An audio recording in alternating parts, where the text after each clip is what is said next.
Hello guys, welcome to my channel The Minutes of Tech. Today we are going to discuss what is the SQL Server Architecture. So we are going to discuss in details. So as you can see on the screen, the full diagram of the SQL Server Architecture.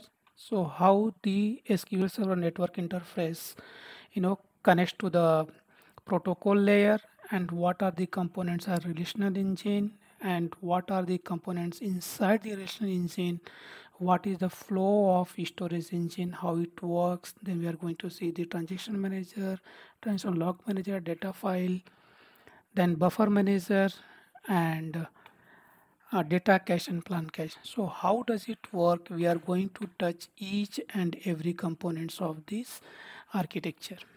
Okay, so let's begin.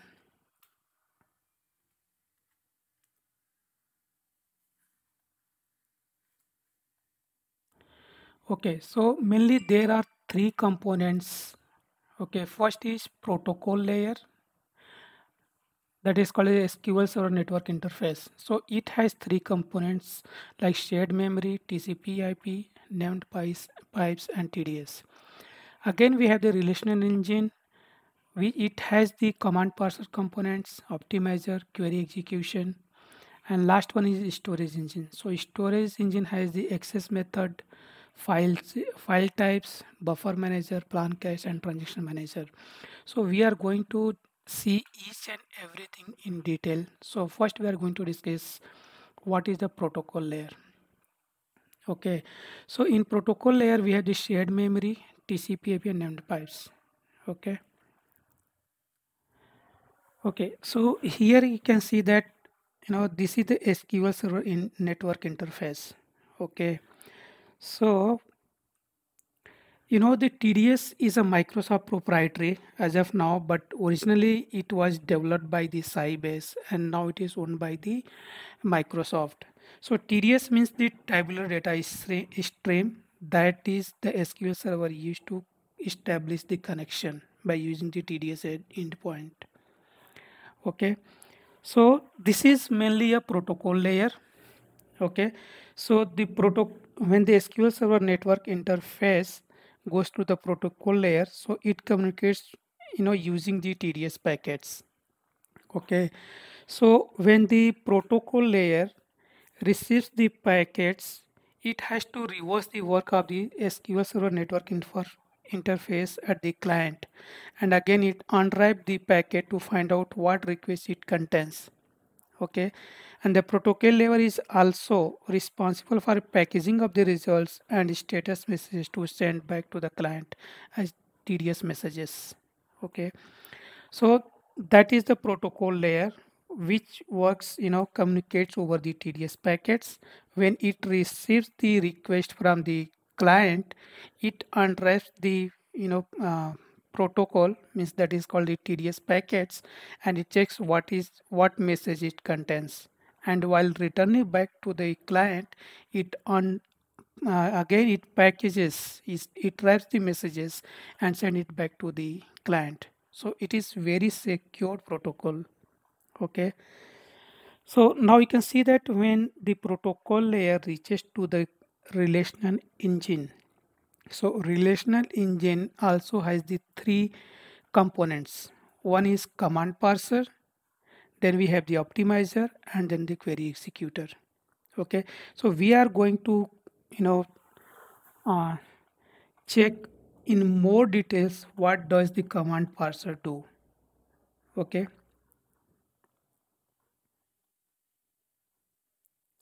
okay, so before that we are going to check what is the shared memory.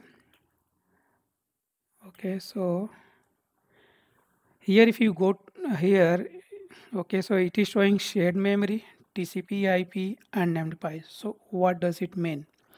Shared memory means, say for example, if I want to connect to the SQL server, so there is SQL server and one is client. Okay, so say for example, if I'm at home and if my son asks that dad I want the tea, okay, and within few minutes I give tea back to my son. So it means that we are on the same machine, you can say that on the same home. are, you can say, on the same platform. So the request is for faster. So that is, you can say that the client and server on the same machine. So request is for the faster. This is called as the shared memory. Now, say for example, if I, what is the named pipes? Named pipe means, say for example, I am residing in the building and my son is asking some tea to the neighbors or someone else in the building. So it is in the same network, right? So that is called the line network. So that is called named pipes, and we have to do some settings, to access through the, you know, the named pipes by specifying the one, right, in the same line area network. Now the same, for example, if you go with the TCP IP, then what is the TCP IP? So say for example, if I am ordering the tea from any restaurant, then that is called the, we are communicating over the cellular phone. So same like SQL Server establishes the connection, using the TCP IP protocol. Yeah, here you can say that is what the shared memory. Okay, that is the same and simplest and fast, the connection mode, to connect to the SQL server. TCP IP same like, we have to give the host name and default port is 1433. Even we can change this port, okay, as per our requirement. So we have to give the machine name and IP and we can connect to the server. So this communicates over the network, the TCP IP. Shared memory means on the same server. Named pipe means it is the same line network or WAN networks, we can say. Okay, so that is how the network interface that the client connects to the SQL server. So these are the three methods how the SQL, the client establishes the connection with the SQL server. Now we have seen that the SQL Server network interface through the TDS packages connect to the protocol layer, and protocol layer passes the request to the relational engine, and there we have the component like the command parser. So what does the command parser do? So that is also we are going to see what does the command parser do. So command parser actually first it checks the syntax of the query. Say for example, if I'm running the select statement and if I forgot to miss E and if I write the SLECET, so it will give me the error that the syntax is not correct. Okay, again we have syntax and syntactic errors that we will see in more details in the next slide. Okay, so here you can say the command parser role is to handle the TSQL language events. It first checks the query of the syntactic and semantic errors and returns any errors back to the protocol layer to send to the client. So say for example, as I told, if there is any error in the syntax, if you are writing command, right, select a star from something, and if you do not mention the star or any column name, so it will give you the syntax error that your syntax is not right. That is called as the syntactic error. Semantic error means, say for example, I'm going to run the query, but that table does not exist. So that is called as the semantic error. Okay.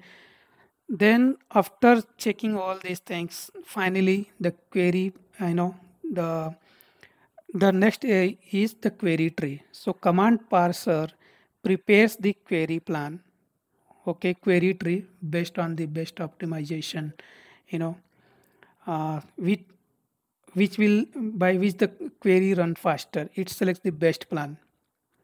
So then the command parser generates a query tree based on the TSQL. Okay, a query. So what does the query plan contains? A query plan contains the details about how SQL Server is going to execute a piece of code. Okay, so it is commonly referred to as an execution plan. So that is the role of the command parsers. Okay, so first thing is check the syntactic error, then semantic error, and finally if these two are correct, then it prepares the query tree and it selects the best plan from the query tree. And once it prepare the query T, it passes to the uh, optimizer. Okay, then it passes the request to the optimizer. So again in the optimizer we have the three phases. Okay, so what is the role of the optimizer? Okay, so optimizer's job is to find the cheapest and cost effective execution plan. Okay, the work of the optimizer is to create an execution plan for the user's query. Okay, so basically it selects the best plan that will run the faster. Okay, that is the main role of the optimizer. So say for example, optimization is done for the DML commands, okay, like select, insert and delete statements. Queries are first marked and then sent to the optimizer. DDL commands are not optimized, but they compile into an internal form.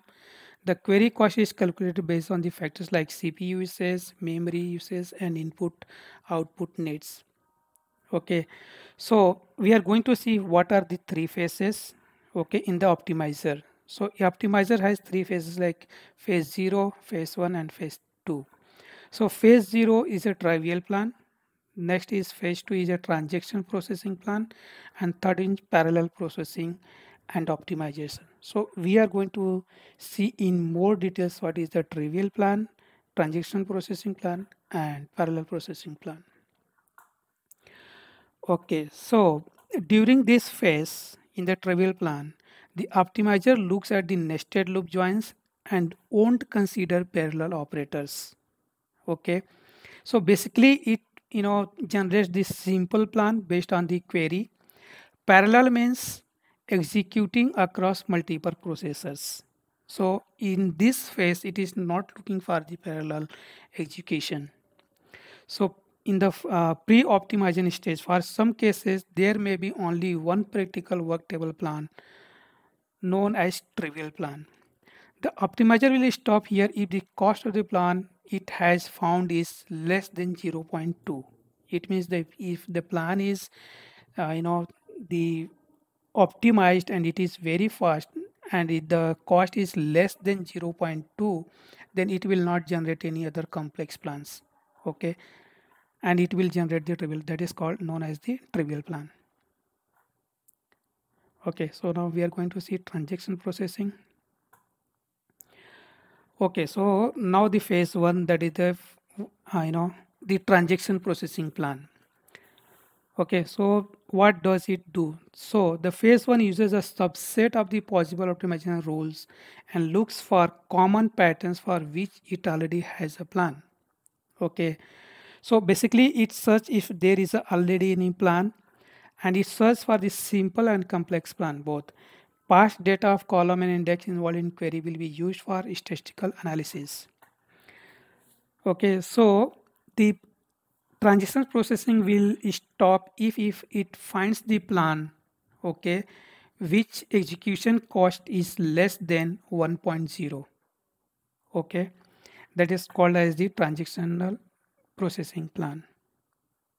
Okay, now the next one we have the phase 2, that is called the parallel processing. Parallel processing means executing the query across multiple CPUs and memory. Okay, so here you can see that this plan, I mean phase 2 plan, is where the optimizer pulls out all the stops and is able to use all of its optimization rules. It will also look at the parallelism and indexed views. Okay, so completion of phase 2 is a balance between the cost of the plan found versus the time is spent optimizing. Plans created in this phase have an optimized level of full. So again, whatever the optimizer does, it goes through the three phases and based on the query, it selects the best plan and processes the query. But the optimizer, how it works internally, that code is not, the publicly announced or open source. So that is the Microsoft proprietary, like how it works and how it selects the what is the algorithm written. It is not known to anyone else apart from the Microsoft. But yes, it works based on all these phases, and it selects the best plan. Okay, so now we have seen that how the request was made from the client, the SQL Server network interface, and reaches to the protocol layer. Then it goes to the command parser. Command parser checks the syntax and all, and then it passes to optimizer. And optimizer selects the best plan, and then it gives that to the query executor, okay, to execute the plan. Okay, then query executor, okay, reaches to the access methods that we are going to see what is the storage engine and how it works. Okay, so basically what it is saying is executes the query executor calls access method that is reside in the storage engine. It provides an execution plan for data fetching logic required for execution. So as you know that the command parser already prepared the query tree, and the query tree was given to the optimizer. Optimizer prepared the best plan and it given to the query executor. So query executor here has the best plan and the method how it should be executed, and then it reaches to the access method. Okay. Once data is retrieved from the storage engine, the result is sent to the protocol layer. Okay, and then once it receives the data, then it is send it back to the the protocol layer, and then protocol layer sends data back to the client. Okay, so now we are going to see what is the storage engine and its components. Okay, so what is the storage engine? Storage engine job is to store the data in storage systems like disk or SAN and retrieve the data when it is needed. Okay, so here we are going to see the physical architecture and the logical architecture. Okay, so as you know that any operating system, okay, in database, the data is stored in the pages. Okay, and page is of 8 KB in size, and 96 bytes it has the headers and footers, so that are linked between the pages. Okay, again we have the extents. So in one extent there are 8 pages. Okay, so nothing but you can say that there is a block size of 64 KB. So how the data is stored? So you can see that here it is showing that the .mdf and .ndf, and again we have the log .ldf files. So basically we use the three extensions for the physical data files, and that is how the data is stored in the pages. Okay, so what is the .mdf? Primary files. So we have primary files, that is nothing but the .mdf, and .ndf is nothing but the secondary files. So what does the .mdf, or you can say that the primary file contains? Okay, so primary file contains the system objects like sys.objects or sys.tables, like that. So it has all these system objects tables in the primary files. And again, when we create the secondary files, that is named as the .ndf for the recognition, but we can keep anything like .mdf or anything else. That will also work. But just for the identification for primary files, we keep the .mdf, and secondary files .ndf. Again, the transition log files, we have the extensions like .ldf. By that way, we have the three extensions in physical files. Okay, so now we are going to see what is the logical files. Okay, so logically you can see that when we extract the data or when we run the query from the tables and extend views. Okay, so it has the logical like data types, tables and indexes, functions and views, store procedures, constraints. These all these things are the logical files. Means how the data is presented in the database, right? Okay, so we are going to see what are the major components of the storage engine and how it works. All right, so it executes the query. So as we seen that here the query executor reaches to the access method. Now how the query is executed, we'll see. So query executor call access method here, and it provides an execution plan for data fetching logic required for the execution. Okay, and once the data is retrieved from the storage engine, result is sent to the protocol layer. Finally, data is sent to the end user. Okay, so what are the things that go to the the transaction log, and when the transaction manager is involved and when the transaction log manager is involved, we are going to see. Okay, so we can see that access method, it acts as an interface between the query executor and buffer manager and transaction logs. So as we saw that here, the transaction, it interacts between the access method, acts between the buffer manager and the transaction manager. Okay, it contains all the code to retrieve data, but it doesn't actually perform the operation itself. The first action is to determine whether the query is select statement DDL or it is the non-select statement DDL and DML, like insert, update, like that. If it is a select statement, then query is passed to the buffer manager for further processing. And if it is non-select statement like update statement, then query is passed to transaction manager. So here you have seen, right? So if it is a select statement, then it will go to the buffer manager and it will ask the buffer manager to avail the pages in the memory to read the data.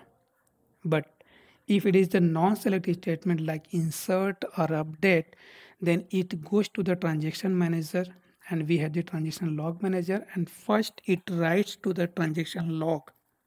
Okay, and then after writing to the transaction log, that is called as the write ahead logging, and then it is again passed back to the access method, and then it goes to the buffer manager.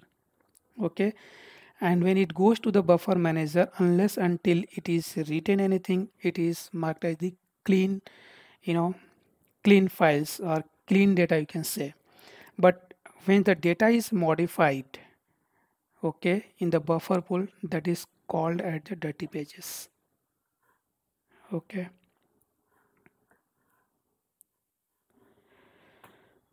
okay, so what is the role of the buffer manager that we are going to see in more details? It means the buffer pool which represents the majority of the SQL server's memory usage. So buffer manager is the largest consumer of the SQL server memory. Okay, and in that also data cache is the largest memory consumer in the buffer manager. If you need to read some rows from a page, the buffer manager, okay, will check the data cache in the buffer pool to see if it already has the page cached in memory. So when the request comes to the buffer manager, basically if it is a plan or data cache, so first it will check in the plan cache. If the plan is already cached, then it will pick the plan from here and will execute the query. If it is the query is running for the first time, then it will cache here in the plan cache. Okay, so same like, if the page isn't already in cache, then the buffer manager will get the page from the database on disk, put in the data cache and pass the result to the access method. Okay, so if the pages are not here, then it will, get the pages from the disk, okay, and make it available in the data cache, and it will pass it back to the access method. Okay, so what is the plan caches and data cache? So as I said, plan cache checks the existing query plan. If the plan exists in the plan cache, if the plan exists, then query plan and its associated data cache is used. If first time query runs and it does not find the plan in the plan cache, then it is stored in the plan cache. This will ensure the faster availability when next time SQL Server gets the same query executed. Okay, data cache. Then what is the data cache? The data cache is usually the largest part of the buffer pool. Okay, therefore it is the largest memory consumer within SQL Server. It is here that every data page that is read from disk is written to the data cache before being used. Okay, so it means that when the data pages are not available for the first time, so buffer manager pulls the data from the disk and make it available in the buffer into data cache. If the data is already exist in the data cache, then it is called as a soft parsing, and we get the data very fast. And if data is not available in the data cache, then it is fetched from the storage called as a hard parsing. It means when the data is not available in the buffer cache, then it will take it from the storage, and that is called as the hard parsing. Now buffer manager dirty pages. When a page is read from disk into memory, it is regarded as a clean page because it exactly the same as its counterpart on the disk. Means there is no change in the disk and no change in the buffer cache. But once the page has been modified in the memory, it is marked as the dirty pages and it is not returned to the disk. That's why it is called as the dirty pages. Now we are going to see what is the transaction manager. So transaction manager is being invoked when access method determines that query is non-select statement. It means that the query is not the select statement. It can be insert query or it can be update query. So in this case, transaction manager is called. Okay. So transaction manager, we have then log manager and log manager. So log manager keeps track of all updates done in the system using logs in transaction log. So whatever the transactions that it needs to update or insert, first it is logged in the transaction log file. Okay, and that is also called as a write ahead logging, and then the pages are sent back to the buffer manager and the pages are available. Logs have log sequence number with transaction ID and data modification record. This is used for keeping track of transaction committed and transaction rollback. Okay, then again we have the log manager. Then what does the log manager do? Okay, so during the transaction processing, the associated data in the storage is in the lock state. Say for example, if somebody is updating any records, but at the same time somebody is trying to read the data, so it will put the log so that whatever the data is going to be inserted or modified, the user cannot see the data unless until it is committed. That is the main role of the log manager. This process is handled by log manager, and it means using the ACID. It manages is using the ACID property. So what is the ACID property? We will see in more details in next videos. Okay, so execution process.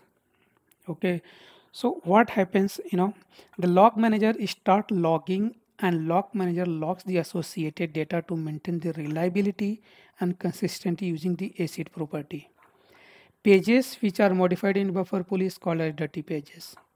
Now, what is checkpoint? Checkpoint runs once every 1 minute and flush the dirty pages to disk. So whatever we are seeing here that mark as the dirty pages, so when the checkpoint runs, it flushes the data to the disk, and again it is marked as the clean.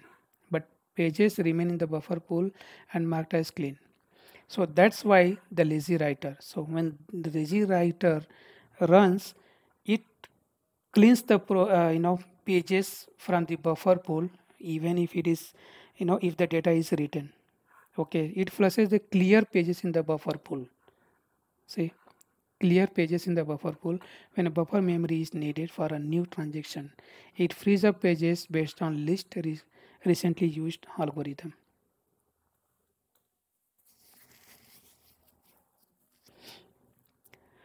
Okay, guys. So we are saying that we have touched all the components of the SQL Server, how it works. So we are going to see the select statement lifecycle, how it works. Okay. So here we have seen this diagram in the very beginning. Okay, like how it works. So we have touched here each and everything, right, in detail. So how this select, the life cycle works. So you are saying here the SQL Server Network interface, okay, establishes the connection using the TDS packets. It goes to the protocol layer, and the protocol layer unwraps the TDS packets and checks what is the syntax, and then it passes to the command parser, and command parser checks the syntax and syntactic error, and if that is okay, then it prepares the query tree. Okay, and after preparing the query tree, it passes to the optimizer. So again we have seen that the optimizer has many components, and optimizer selects the best plan based on its algorithm, and it passes to the best query plan to the query executor.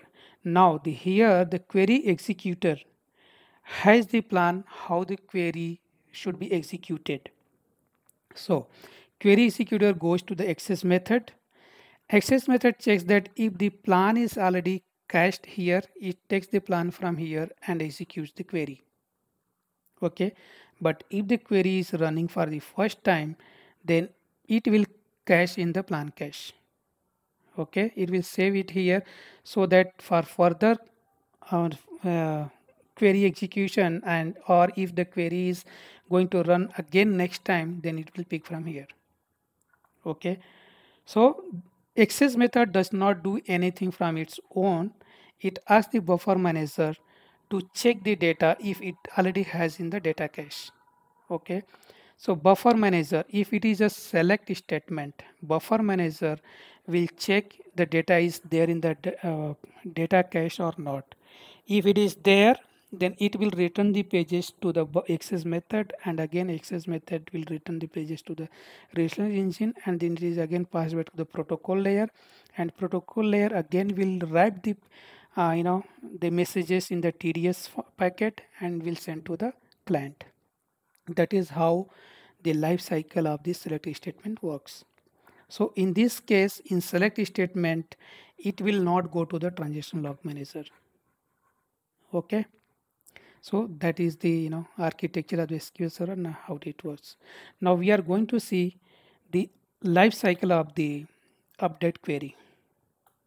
Okay, so again we have discussed how this select statement works, like here. But in the same way, the request is received here to the protocol layer. It goes to the command parser.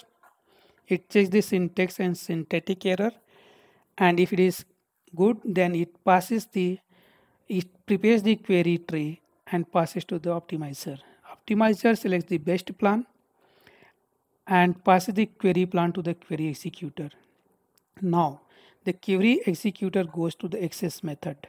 Access method checks whether it is a select statement or the update statement. If it is a select statement, it asks the buffer manager to fetch the records, and buffer manager checks if the data is already there in the data cache. It will return it back to the access method, and it is forwarded to the client. And if the pages are not there, then the buffer manager pulls the data from the disk and makes it available in the data cache. Now since we are seeing the update query, so what happens in the update query? So in update query, access method goes to the transaction manager. Okay, and transaction manager, it writes each and every record to the transaction log. Whatever the data needs to be modified, first it is written in the transaction log.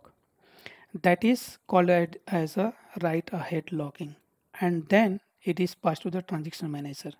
Okay, again there is a transaction log manager,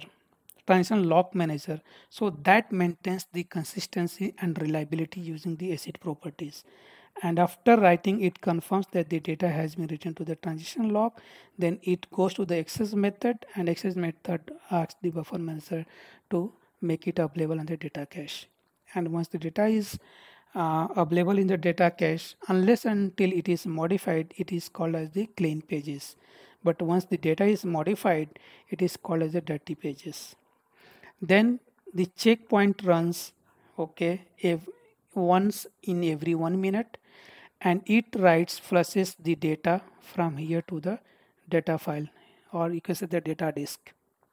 Okay, and then data persistent there, but the pages are still marked as the clean.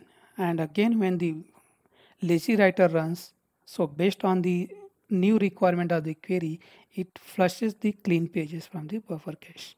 So that is how the update statement works. So that's it, guys. I hope you enjoyed the video and it is very helpful to you. Okay, if you like the video, then please subscribe to my channel and hit like. Thank you, guys.